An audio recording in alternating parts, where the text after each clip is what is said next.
AP ప్రభుత్వం కీలక నిర్ణయం. ఇకపై 4 కేటగిరీలుగా గ్రామ పంచాయతీలు. ఏపీలో గ్రామ పంచాయతీల స్వరూపాన్ని మారుస్తూ రాష్ట్ర ప్రభుత్వం కీలక నిర్ణయం తీసుకుంది.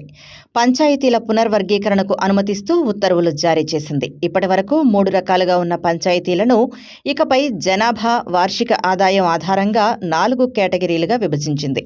ఇందులో భాగంగా పట్టణ లక్షణాలు సంతరించుకుంటున్న పెద్ద గ్రామాలను గుర్తిస్తూ కొత్తగా రూర్బన్ పంచాయతీ కేటగిరీని ప్రవేశపెట్టింది. గ్రామీణ ప్రాంతాల్లో మెరుగైన పరిపాలన, పౌర సేవలు అందించడమే లక్ష్యంగా ఈ మార్పులు చేసినట్లు ప్రభుత్వం పేర్కొంది.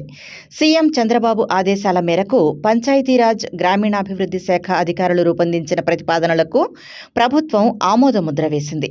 ఈ కొత్త వర్గీకరణ ప్రకారం రూర్బన్ పంచాయతీలలో పట్టణాలకు ధీటుగా మౌలిక సదుపాయాలు కల్పించనున్నారు. కొత్తగా ఏర్పాటు చేసిన కేటగిరీల ప్రకారం 10,000కు పైగా జనాభా, ₹1,00,00,000 కంటే ఎక్కువ వార్షిక ఆదాయం ఉంటే అది రూర్బన్ పంచాయతీ. 3,000 నుంచి 10,000 మధ్య జనాభా, 30 లక్షల నుంచి ₹1,00,00,000 లోపు వార్షిక ఆదాయం ఉంటే అది గ్రేడ్ 1 పంచాయతీ.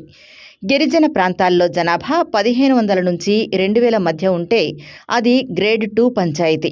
1,500 కంటే తక్కువ జనాభా ఉన్న పంచాయతీలను గ్రేడ్ 3 పంచాయతీ కేటగిరీలో చేర్చారు. ఈ నూతన వర్గీకరణతో పంచాయతీలకు వాటి జనాభా, ఆదాయ వనరులకు అనుగుణంగా నిధుల కేటాయింపు, అభివృద్ధి ప్రణాళికల రూపకల్పన సులభతరం అవుతుందని అధికారులు అంచనా వేస్తున్నారు.